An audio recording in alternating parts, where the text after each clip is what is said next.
Welcome back, everybody, to another episode of Developing the Leader Within podcast. I'm Enrique, and July, every July, it's my birth month, and I like to travel. So I have designated July to be the international month on the podcast, and we're starting off all the way in Spain with Carlos Adell.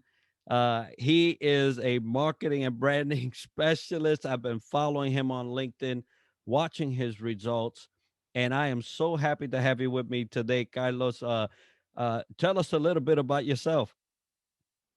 Yeah, thanks, Enrique. It's a pleasure to be here. I've been looking forward to that since October when we booked this interview, and it's a pleasure to be here. And yeah, I wouldn't call myself an expert, but I'm an aficionado, right? So look, I've been my entire life related with business. I started my first business when I was 15. I became some sort of an serial entrepreneur, and in and out from the corporate world, became really disengaged with the formula, with the corporate formula, and tried 1,000 things, failed 1,000 things. And finally, in 2018, I decided that I needed to jump off the cliff and and see what I wanted to do, and do it like building the parachute on my way down. So basically, with no savings, no money, no nothing, I decided to quit corporate, and I started my own coaching business. And I had to figure out how to market yourself, how to sell, how to understand the online world, and yeah, how to make it a success. And it was a 10 years long overnight success, because it took me many years of research and personal development and stuff to finally come up with something that was lighting me up, and that I could use to light other people up as well, and get them excited and empowered about building their own business. And I love that story, and you've shared some of that on LinkedIn. So I got a couple of those throughout the year, and I love how you mentioned disenchantment, right? Because there is a place in business, there is a place in leadership, there is a place in corporate work where it just doesn't help your heartbeat anymore, right? It just Yeah, doesn't help it. You don't feel that joy, you don't feel that fulfillment, and there's just something bigger than just yeah, this 9 to 5 or yeah, whatever, 18 hours yeah, yeah. sometimes if you think about it. But Yeah. but you got there. Um, tell us a little bit about the journey. How did you get? It's a 10-year overnight success. I love how you said that as well. Yeah, so look, basically, I'm an engineer. I got a degree in engineering. I'm an industrial engineer. I made this decision at an age that I didn't have the qualification or the experience to make this decision. We're kids. When we're kids, we need to make a decision. What do you want to be when you grow old? Well, I fucking don't know. So I chose engineering because I'm like, that sounds really cool. I'm sure girls will like it. So I got an engineering. I got an engineering degree. And then I got into the corporate world while I was 15, and since I was 15 until I got into the corporate world, I had like businesses on the side. They were not legal businesses, but they were still businesses, and ways for me to find, it was my attempt to find better way to make money, to make an impact, to live a different life or a better life, right? And I thought that corporate was the promised land. I thought that as soon as I could join corporate and have a decent job, I would be happy and fulfilled, and I would achieve all these things, like house, big responsibility, and all this sort of stuff. And I did. Since day one, when I joined corporate, I had no money.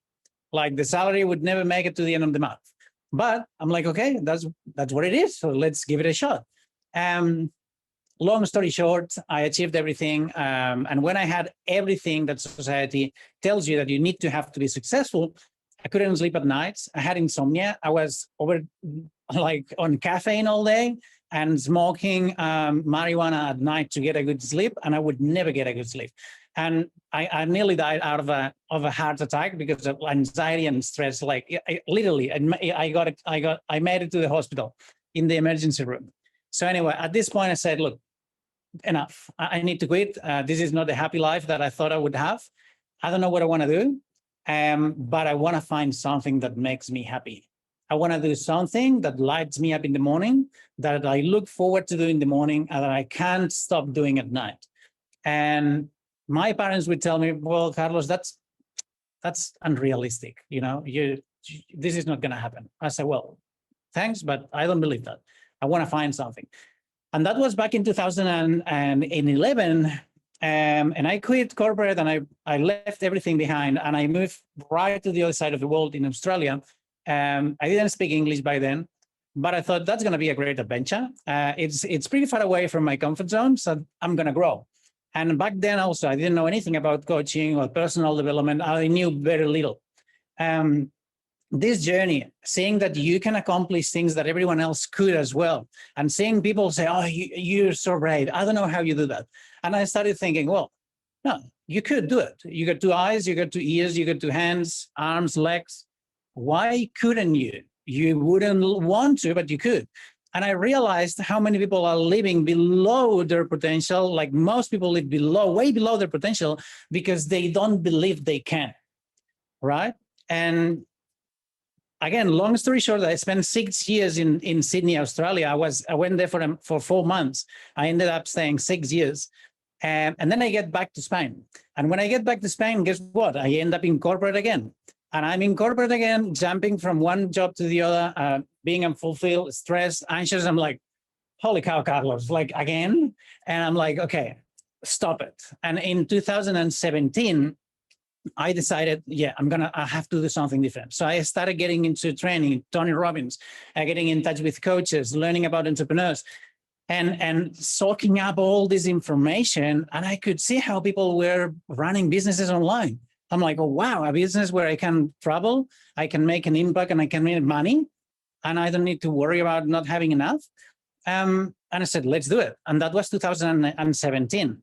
And remember, I'm coming back from 2011, and in 2011, I had been already for 2 years searching.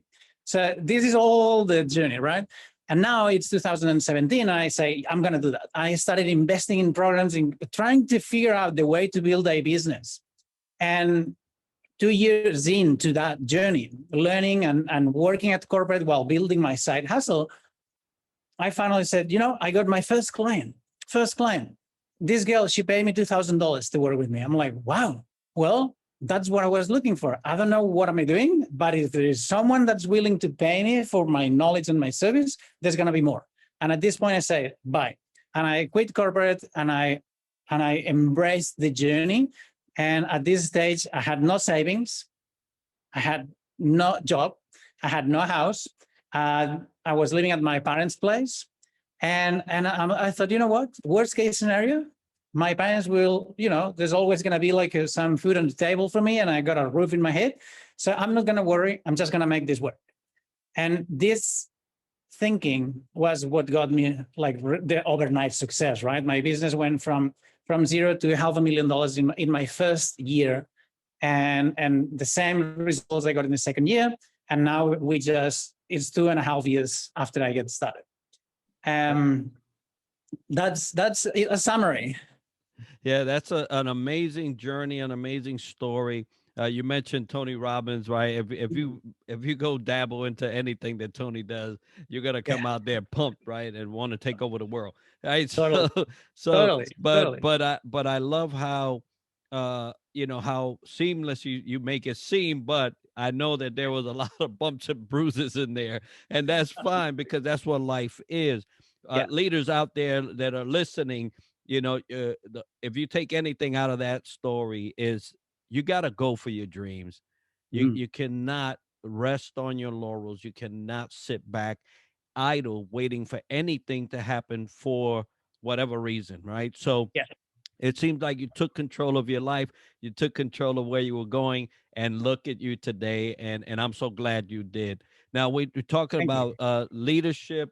We talk about marketing, because you have to get yourself in a position where you start marketing yourself, right? And so why is marketing so important when you're trying to make such a transition? Look, to me, I can boil it down to 3 elements, right? And we have said in the 9 to 5, we're talking about corporate. I don't wanna make it sound like it's worse to be on a 9 to 5 than to run a business. Running a business is not for everyone. Being in the 9 to 5 is not for everyone, and vice versa. Okay, you can be the happiest person, most successful person in the world working in your 9 to 5, or you could be doing it running your business. It doesn't matter. Now, you always have a product, right? This product, it could be your product or service that you're selling to your clients because you're running your business, or it could be your services as an employee, as an expert in your area, as someone who provides a service to a company, and they pay you for it. So this is your product, and there's going to be a market for that. The market is whoever pays you, your clients, if you are an entrepreneur, coaches, consultants, whoever is your clients, or your boss, your manager, the company that pays you to provide your services.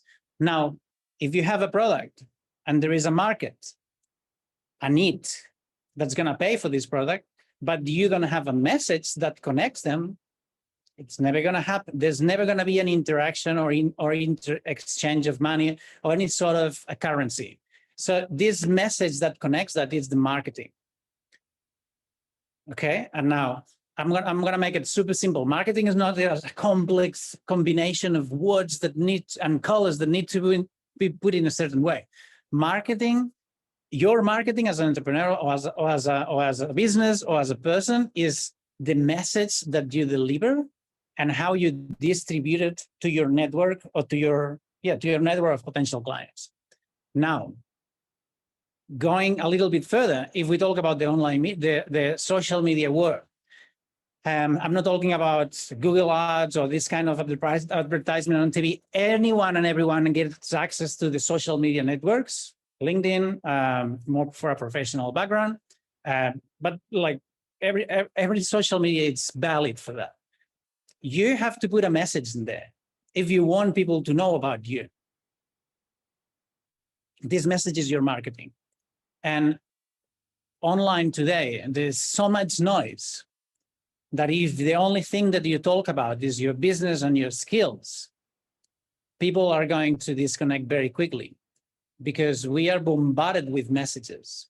What we really want to hear and see is the stories of people. This is why you've seen so many times how I talk about my stories, how I talk about my strengths, but also about my weaknesses. I talk about my wins, but I also share my fuck ups because there's a lot of them. If I keep telling you how good I am, how good my services are, and how good results my clients are getting, you're going to start thinking, well, you're pretty much full of, So what you want to do is you share your journey and your story. You want to share all this stuff in a way that people, when see it, like, oh, wow, Enrique is the real deal. Look at that. He comes from this background. He's done this and that, and now he's delivering this service. That's good. And marketing is as simple as that. In the case of a professional or an entrepreneur, when we talk about Apple marketing, it gets much more complex, right? But if you're starting up, if you're an entrepreneur, all big brands also have like a human component there. We all know about the story of Steve Jobs. We all know now about the story of Jeff Bezos. We all know a little bit about Bill Gates. It's not by chance. It's because it makes the brand human and it makes people to connect and want to work with them. Yeah, I totally agree with that. When people buy from people is because they trust the story, right? And so, so perfectly stated there, Carlos. You did a wonderful job in portraying it's simply what it is. So why is it that we see so much failure in marketing? Because there's some wins, but there's a whole lot more losses. And what separates those two? Yeah, that's a great question. Look, you see a lot of failure on almost everything that you look at, because what makes noise and what people wants to see is the wins. But my winning marketing strategies have been built on a lot of failure or failed attempts to create something meaningful. Now, some people never make it. We could find many reasons for that. We could look a little bit like troubleshoot that and see why it happens.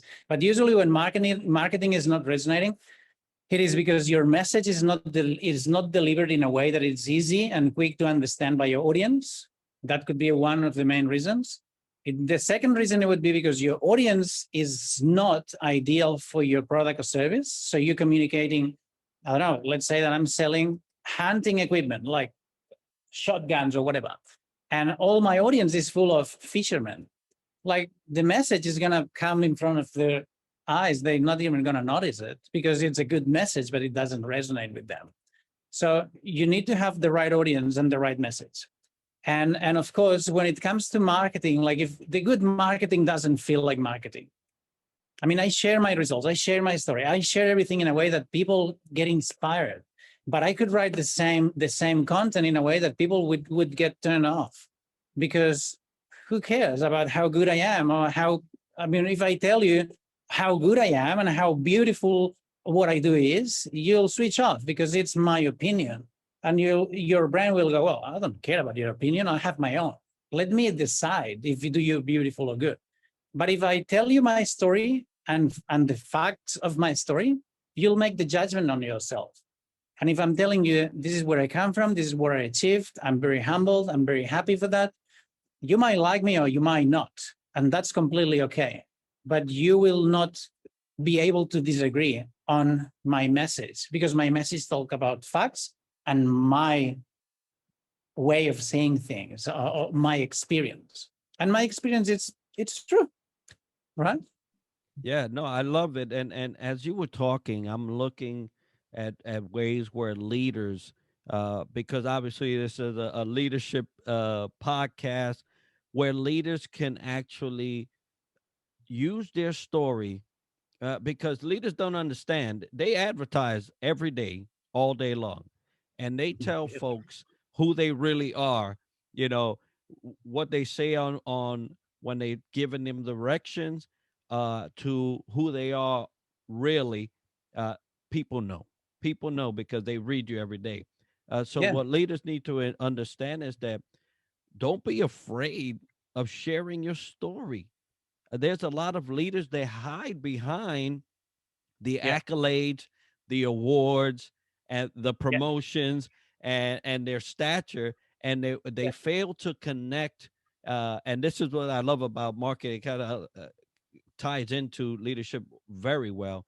They fail to connect with their audience all the yeah, time, right? And yeah, so leaders, if you learn anything today, is that as well as in marketing for business, you have to market yourself in front of yeah, people where they believe your story, and then they can actually join your effort. And so I love how you describe that business aspect of it, and I love how it ties in very well with leadership.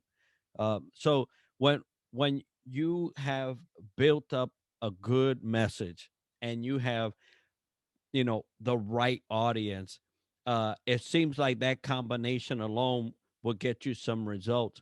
But some people still struggle in that area, for yeah, some reason or another, right? yeah, Just timing, or just the stars didn't align for you at that time. yeah. What can you tell people that they have the right message, have the right audience, but still not seeing results, as a way of encouragement?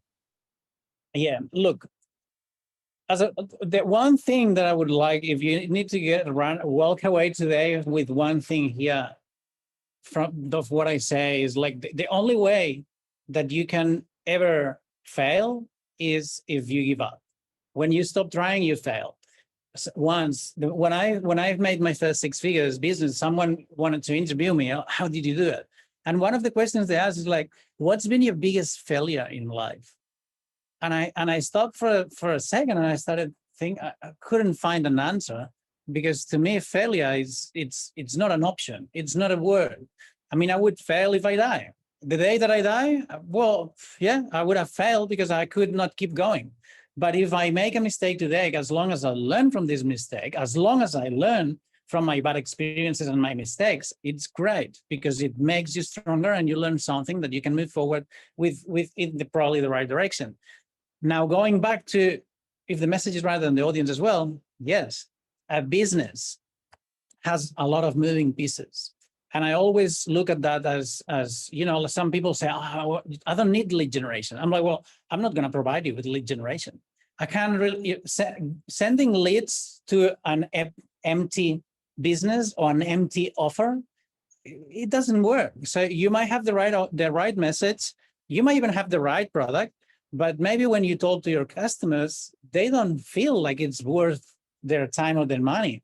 So your package or your offer is not aligned with the market needs, you know, and they see you're very motivating, you have a message, and your product seems cool, but then they find out it is not what it is. So it's having like a wide understanding about your audience, about what they need, and also what they want, because they'll buy because of what they want, but you need to give them what they need so they get the results.